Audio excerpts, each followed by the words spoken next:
Olá, boa tarde para você que está em casa. Na última quinta-feira, o mundo inteiro comemorou o Dia Internacional da Mulher. Data que entrou para a história e lembra a cada ano mulheres guerreiras que foram à luta por seus direitos e morreram em busca deles. Mulheres que hoje são símbolo para aquelas que ainda enfrentam preconceito e até restrições no mercado de trabalho, na família ou na sociedade. Hoje, no Band Cidade Entrevista, vamos discutir as fragilidades e as conquistas daquelas que nunca foram o sexo frágil. No nosso estúdio, eu converso com a coordenadora do Serviço de Atenção à Mulher da Secretaria de Assistência Social do Estado, Andresa Lopes, e a presidenta do Conselho Estadual do Direito da Mulher, Isis Tavares. Boa tarde, professora Isis. Boa tarde, Andresa. Sejam bem-vindas. Boa tarde. A mulher sempre lutou por um espaço no mercado de trabalho, na sociedade. Como é que ela traçou esse caminho até chegar hoje aqui? Bom, eu creio que a nossa trajetória é uma trajetória que sempre foi uma trajetória de luta. As mulheres, elas foram invisibilizadas historicamente, né?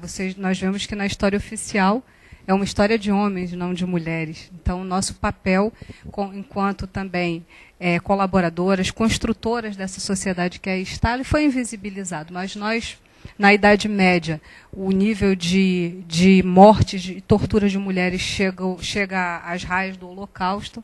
As mulheres sempre foram agredidas nas suas casas, nos seus lares.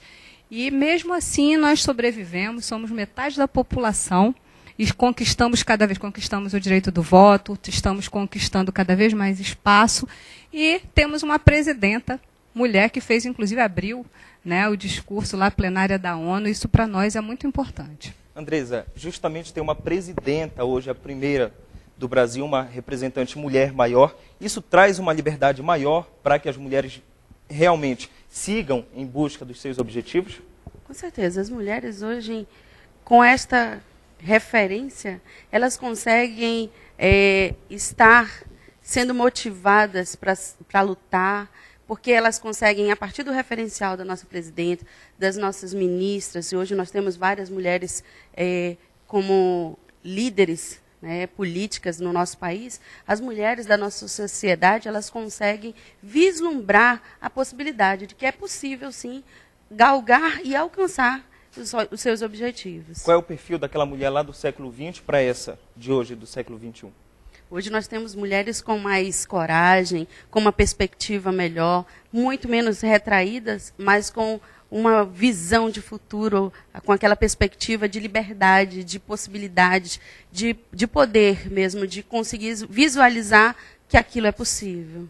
Professora, tem como destacar qual foi a maior conquista dos últimos anos, quem sabe do último século, que as mulheres tiveram? Olha, com certeza foi o direito ao voto.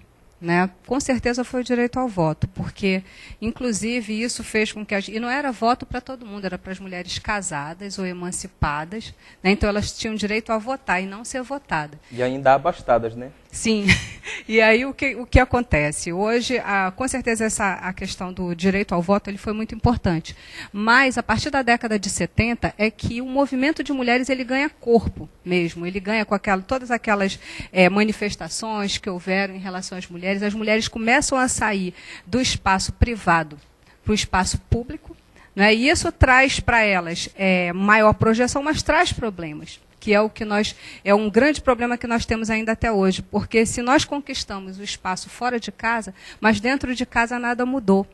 As mulheres continuam responsáveis pelo cuidado com a casa, com as crianças, não é? Mesmo aquelas mulheres que podem ter uma secretária, uma empregada doméstica para ajudar, é responsabilidade dela, né, com todas as ordens, o cuidado com os mais velhos da casa, ficou ainda, ou seja, nós nos sobrecarregamos. Então, o que hoje, para nós, apesar de todas essas conquistas, né, que nós temos de falar, principalmente, eu costumo dizer que uma das maiores conquistas nossas também, além do voto, é a palavra. Hoje nós conseguimos falar, nós conseguimos ser ouvidas, não é? Isso para nós é extremamente importante. Nós precisamos falar cada vez mais que nós precisamos fazer uma mudança cultural. Nós temos a Lei Maria da Penha, foi outra grande conquista desse nosso século. Que é o que a gente vai falar. Exatamente. Mas nós precisamos mudar a cultura, que ainda é uma cultura machista. Além das nossas perguntas aqui do estúdio, quem está em casa também assistindo o Band Cidade Entrevista, tem suas dúvidas. Boa tarde, eu me chamo Maria José, moro na Nova Cidade. Eu queria perguntar para vocês quais são os crimes mais comuns contra as mulheres. Bom, os crimes mais comuns que são identificados nos próprios dados da delegacia são de lesão corporal, né, e o que a gente chama de calúnia, injúria e difamação, né, que são aqueles crimes que vão contra a moral da mulher. São as ofensas verbais. As ofensas verbais. Inclusive, que é previsto pela Lei Maria da Penha, que são a violência psicológica, né?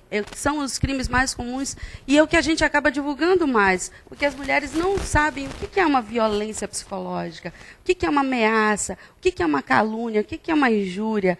E muitas mulheres vivenciam esse tipo de violência e não têm conhecimento. Então, esses, sim, são os crimes com os maiores índices. Você também é psicóloga, além de ter esse trabalho dentro da Secretaria de Assistência Social. Dá para perceber que esse tipo de violência, seja verbal ou a violência, a agressão mesmo, a violência física, causa um trauma psicológico para as mulheres? Com certeza. As mulheres que vivenciam uma situação de violência psicológica, elas conseguem criar traumas que deixam marca para a vida inteira, né? E que precisa de um trabalho psicológico muito sério, muito focado para que ela possa sair dessa situação. Então, as mulheres que acabam vivenciando, e eu concordo com a Isis, que a gente precisa fazer um trabalho de conscientização, de mudança de mente mesmo, porque as mulheres precisam ter consciência do que é uma situação de violência psicológica, e isso acaba trazendo marcas para uma vida inteira. Professora, a mulher bem antes era considerada o sexo frágil. Muitas pessoas hoje, homens e mulheres, ainda pensam assim. O que era visto antes, ou debatido antes, que não era exclusividade de mulheres, que somente os homens podiam participar, que a mulher era excluída, que hoje ela já está inserida. Sim, isso é uma questão que é histórica e é ideológica também. Né? Você colocar algumas atitudes e comportamentos ditos como masculinos e algumas atitudes e comportamentos ditos como femininos. Aí entra a questão das cores, né, das vestimentas e tudo isso. Mas isso é uma questão, como eu coloquei, ela é histórica e ideológica no sentido de controlar a mulher. A mulher sempre ela teve na família um papel muito importante, porque ela gera a vida. Não é? Então, isso vem lá dos primórdios, quando os homens, os seres humanos, começaram a explorar uns aos outros, né? Que antes não, porque você era nômade. A partir do momento em que você tem uma propriedade, você quer saber para quem você vai deixar a sua propriedade. Então, você quer saber quem é o seu filho. Então, essas mulheres que têm esse controle, ela passa a ficar presa dentro de casa. Isso se perpetuou passando de século para século, mas isso até hoje ainda existe, não é mesmo? Então, essa questão das mulheres serem consideradas sexo frágil é nesse sentido de tentar tirar da mulher esse papel tão importante, porque assim, fisicamente, nós realmente, biologicamente, temos uma constituição física mais frágil. Mas tem isso... homem que chora mais que mulher na hora de tomar uma injeção, por exemplo, do que a própria mulher. Exatamente. Mas o que a gente coloca é o seguinte, a igualdade que nós queremos não é a igualdade de eu fazer algo que o meu corpo não está preparado para fazer. É a igualdade nos direitos, é a igualdade na vida. Porque é isso que vai dar a nós, seres humanos como um todo, a nossa raça humana, né, é isso que vai dar a qualidade da nossa civilização. Né, a qualidade do nosso mundo. Então, é por isso que nós colocamos isso. Nós temos diferença, sim, e viva a diferença. Mas a diferença tem que ser apenas isso, a diferença biológica. Nós queremos direitos iguais na vida e no trabalho. Andresa, agora, muitos assuntos antes eram tabus. O sexo, por exemplo, entre as mulheres, ou então ter uma vida um pouco mais, tentando se igualar, tentando se inserir na sociedade. Como é que esses tabus foram quebrados? E ao que se deve essa conquista de também a mulher hoje poder explorar mais todas essas áreas, poder ter liberdade? Bom, com o passar do tempo, as mulheres, além das conquistas sociais que nós viemos galgando, a mulher ela consegue, dentro desta visão, ter uma liberdade maior de se inserir em temáticas que antes eram tabus. E hoje ela consegue, com o passar do tempo, com a mentalidade, com a própria tecnologia, a mulher ela vai se inserindo nessa discussão, e se inserindo nessa temática de uma forma bem natural, ainda assim quebrando barreiras, ainda assim quebrando muralhas, quebrando tabus, mas se inserindo e marcando seu espaço, marcando seu território, mostrando que também é possível ela entrar nessa discussão, como a Isis falou, com direitos iguais. Né? Nós somos diferentes, mas nós conseguimos fazer um debate no mesmo nível como qualquer uma outra pessoa. Agora a gente tem outra pergunta de quem de casa acompanha o Band Cidade Entrevista. Meu nome é Anderson da Silva, moro em Petrópolis. Eu gostaria de saber de vocês aí do estúdio como passar uma mensagem para os homens que estão em casa de que violência contra a mulher não é bom. Bom, eu creio que principalmente aquele velho slogan, quem ama não mata. Não é? Eu creio que as mulheres elas são uma parte da população extremamente colocada de forma desigual. Apesar de nós sermos uma maioria física, populacional, nós somos uma minoria política. Nesse sentido que eu coloquei, que as mulheres elas são consideradas no espaço do privado. Então, tudo que acontece com elas é abafado de forma que isso não chega à população. Né? Por exemplo, a violência, o assassinato, que milhares de mulheres ocorreram com milhares de mulheres, o próprio espancamento, como disse a Andressa, as injúrias e tudo isso é dado no espaço privado da casa, não é? E isso aí acaba tendo uma repercussão na própria família. A família se desestrutura com isso. Né? As crianças se desestruturam de ver sua mãe ser tratada daquela forma. Aquela pessoa que está com elas é a pessoa que ela pode não ter um trabalho remunerado do ponto de vista capitalista, né? Ela não gera renda direta, mas ela gera uma renda indireta a partir do momento em que ela está em casa, cuidando da casa, cuidando dos filhos para que o marido trabalhe, para que os filhos vão para a escola.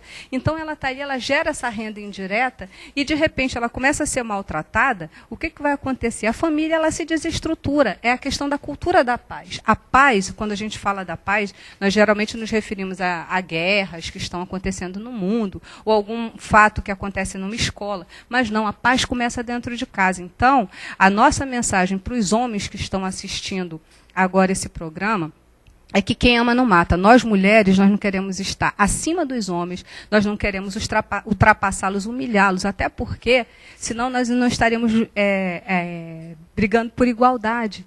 Não é? Nós queremos igualdade, nós queremos ajudar que os nossos companheiros homens eles estejam ao nosso lado, nos ajudando, nos apoiando, porque é isso que nós fazemos desde que o mundo é mundo, apoiá-los, né, para que o mundo seja construído, e mesmo com o trabalho invisível, que é o trabalho doméstico, chamado trabalho invisível, que é aquele trabalho que não aparece, nós contribuímos sim para que o mundo esteja hoje no patamar que está. Ok, professora, agora a gente dá uma pausa, Andressa também, vamos para um breve intervalo comercial, já voltamos.